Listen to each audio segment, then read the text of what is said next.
Yo guys, welcome back to another video. And low-key, I was not gonna make a tournament video for solo tournaments. And the reason for this is because, as you guys do know, my solo bracket is probably different to yours. And that's the same case for everyone. So each solo bracket is unique. And in terms of unique, I mean, it's just they all have traitors, they all have the same map, but the other two modifiers are different, and even the buffs.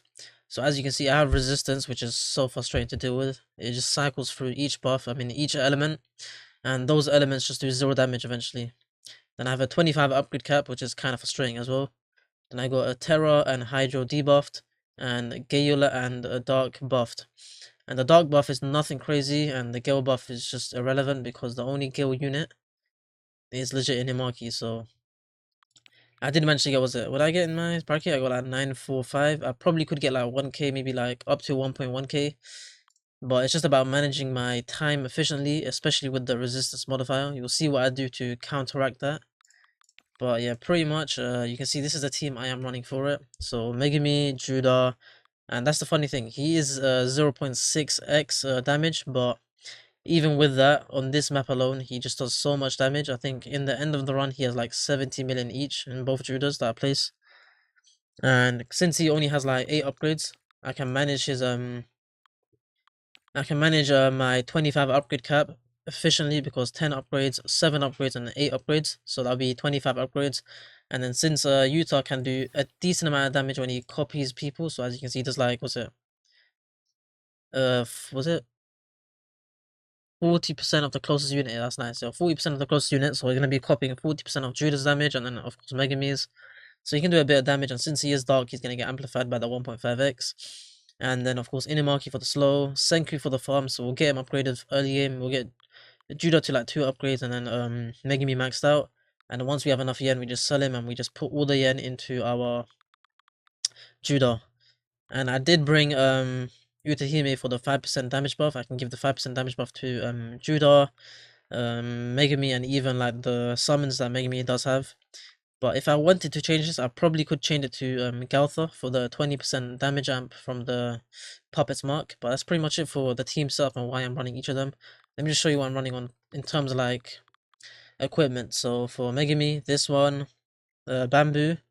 And they changed how the Bamboo works recently, I think. Before, Legendary used to be 2%, but now the Mythic one is 2%. So you need to pretty much just roll Mythic to get like a high ability, active ability cooldown reduction. And then for Utah, I am running Shinigami and Warrior's Axe, so you can get the full orbs quicker. And of course, Promise Ring. And then for Judah, I am running this Dark Scepter. I don't know why I forgot to give him the better one, but he is fine. And then Magic Book with, of course, Shinigami Sword. Then for our Inumaki, I'm running, of course, Inverse Equipment. Then Parrot Slingshot and Magic Orb. Then for her, I am running Magic Orb and Bamboo. I could just give Slingshot, but it is fine. Because I give the Slingshot to my Megami. And that's pretty much it for my team setup. So you guys can watch my run. It probably won't help you as much, but it could help you slightly because it's the same map. It was all of us as trailers of solo tournaments, and it will just be the modifiers that are switched, so you can have a rough idea how you want to play this out. If you guys have like a 0.4x on Judah, I don't think you'll run him, but it just depends on your buffs. But Judah at like a 0.6, even then he can still like put in crazy work. So yeah, that's pretty much it for the intro. Let me just get into my actual run. Okay, so yeah, as you guys can see, I do place my Senkus early, of course. And yeah, a lot of you guys have probably, if you haven't seen the last video, and even just from not from my video alone, but like other people's videos, you will know on the King's Tomb that Judar can pretty much cover like 80% of the map. And yeah, he's just so stupid how he works. So yeah, just gonna be focusing my farms just for the early game. And I'll get a Judar down just for the lightning mode, and then from there we can play out from there. But yeah, overall this tournament should be pretty easy for me, or my one, because it's not boss waves. For the people who have boss waves, I know that was quite frustrating to deal with because it's like minimalistic increases. This one is of course a lot easier because there's a lot of margin for like growth, but when boss waves, if you hit the cap, yeah, it's just about how much damage you can do in the run, I'm pretty sure. Which is, yeah, it's quite frustrating. But yeah, at this point, once I get my 3 farms down, so 2 on upgrade 2 and 1 just placed down, I get my Judar placed down, and I just let him get to his lightning form. So yeah, just to make sure we get my farms to upgrade 2 first, because that is the most optimal upgrade to get them to. And I place my Inumaki at the back. And yeah, at this point I can max my farms, so 2 of them. And that last placement will be maxed later on.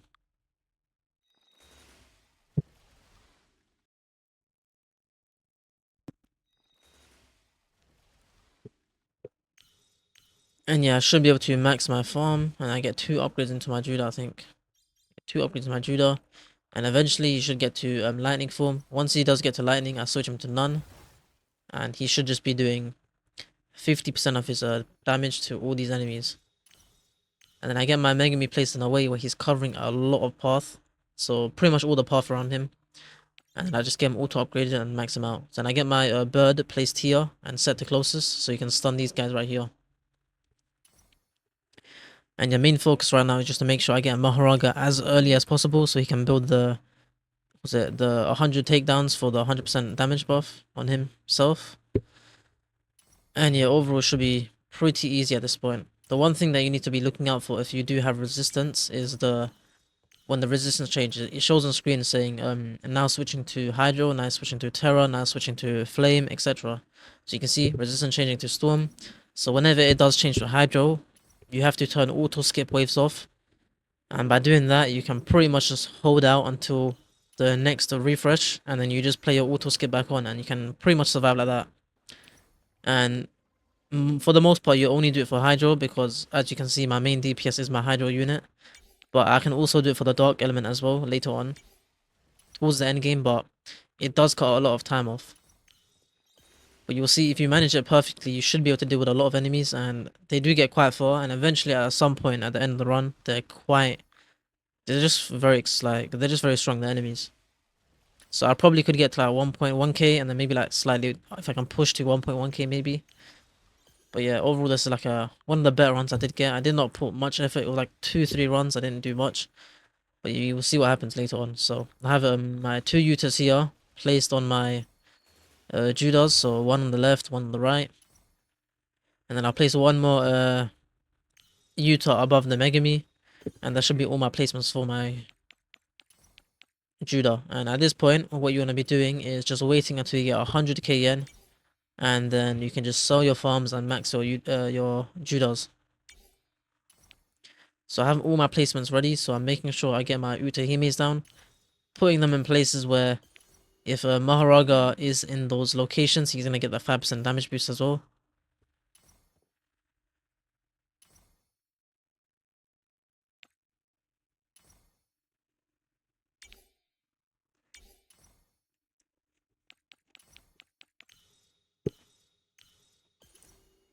So yeah, pretty much all I'm really waiting for is to reach 100k yen, and then I can sell my farms. But yeah, here at this point I should just be using my Megami domain here and there. And right now it should not be any struggles at all. It should be very easy to handle out these enemies.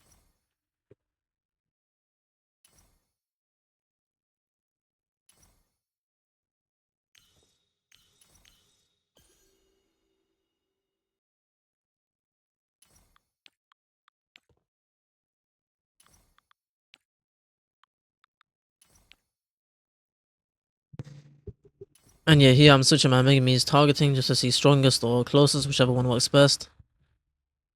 But yeah, also my Utas, I could have switched them to stronger earlier, so that's one more thing I could have changed. And yeah, you can just see, I'm just seeing how much I need, so I need like 53k for that. And then 47k for the other one.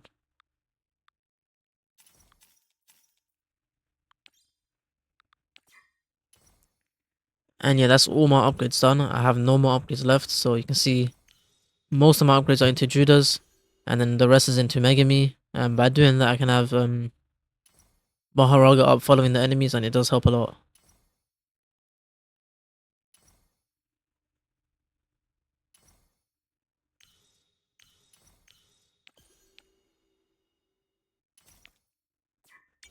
And yeah, here I just put my third Inumaki at the bottom right here, so you can slow these guys and of course apply stagger to them as well. But yeah, here is when things get slightly annoying in terms of like your resistances and where you have to manage it properly.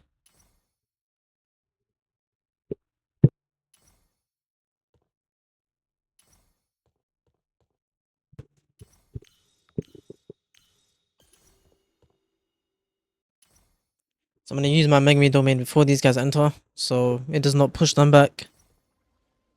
And yeah, you can see now it changed the dark. I was contemplating turning my auto skip off, but I think I did turn it off, so I turned it off just to make sure these guys don't cause me issues. So the enemies in the back right now should not have the dark debuff. So by the time the new set of enemies come, there'll be no enemies with dark debuff. So I can pretty much just turn auto skip back on and just wait.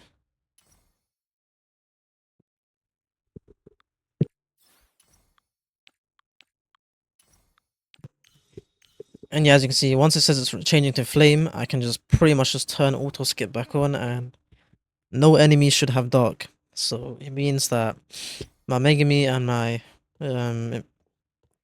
Utahs and my Maharaga and my bird should not get debuffed, and my wolf as well. And yet again, I use the domain before these enemies enter into the range, and then it pushes these guys back. And I'm able to hit a lot of enemies with what's the name? Megami's AoE, and then now turn it off again. And by doing this, I have no Hydro enemies debuffed. I have no Hydro debuff there as well. Of course, there is already the 0.6, but it won't go down to 0, which is the main thing. You don't want your units to be doing 0 damage at any point in this run. Maybe towards the end you can go free flow and just let it happen, but just for now, just to make sure you're not leaking as far and enemies not getting far, you're gonna be doing it like this. But yeah, as soon as it changes, I'll switch back my auto skip on and skip the wave.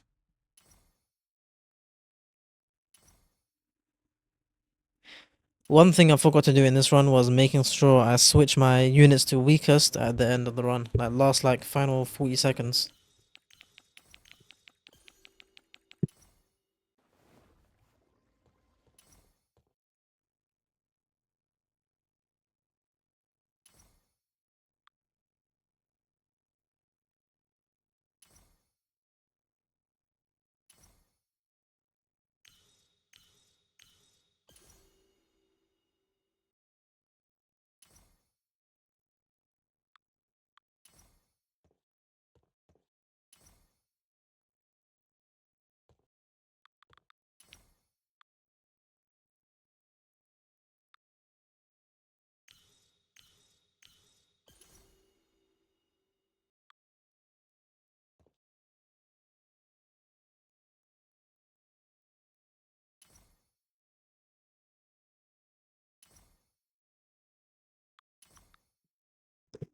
But yeah, you can see these enemies at the front right here. I think do they have like 0? I can't really tell.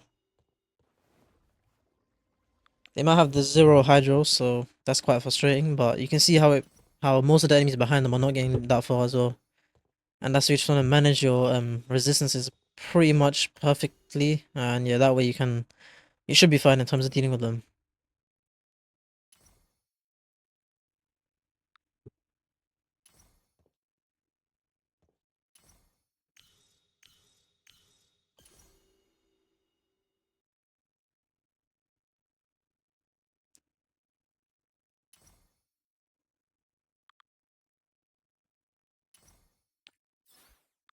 So yet again, I turn my auto skip off just to make sure that the enemies don't have the dark debuff, the new ones that are spawning in.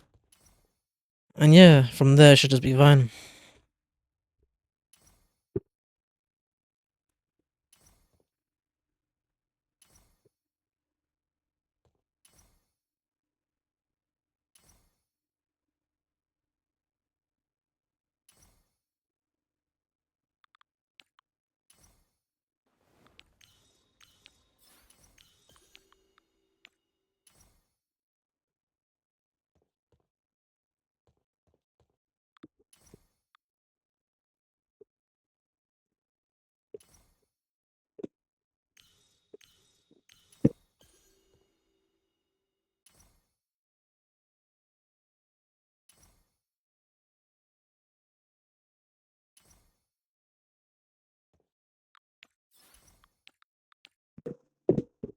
And yeah, same thing again. As soon as I see the hydro hit the screen, I just quickly go to auto skip waves off. And yeah, since it does cover my shadow realm, I can't see where it is. I use my unit manager just to see where it is.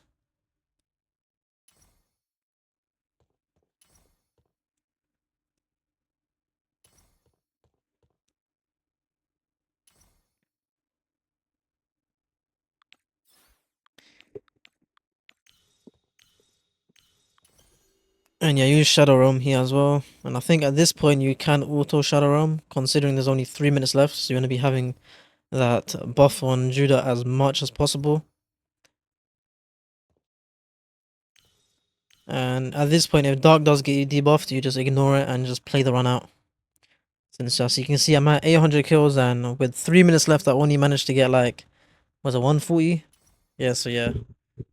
It's kind of crazy how the scaling ramps up towards the later game. But yeah, you can see that it does get quite difficult towards the late game.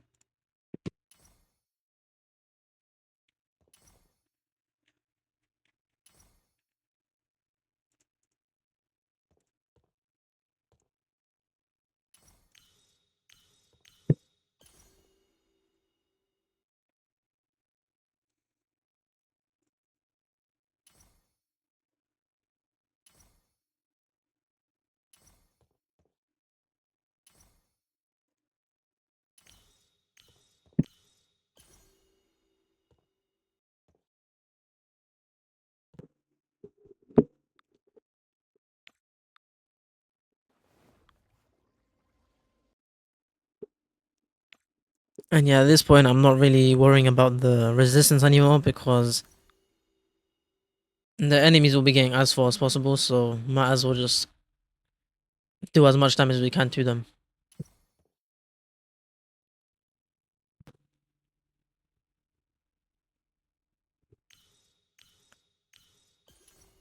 But yeah, you can see the damage on the top right was at 184 million. I'll say 90% of that is Judar, so it's kind of crazy how much damage he is doing.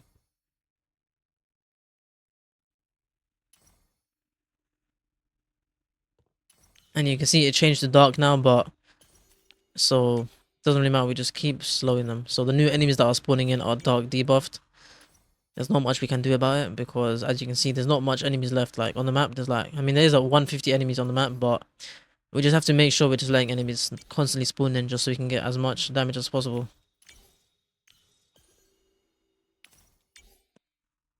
So when it does switch to Hydro, there's nothing we can do, but we just have to let it play out. So pretty much all I'm really doing at this point is making sure the enemies are slowed and they're within the lightning arc, just so they're taking as much damage as possible. And yeah, with Megumi's domains being on auto, they will just get pushed back, and yeah, pretty much there should be no leaks, maybe towards the very end, like last 10 seconds.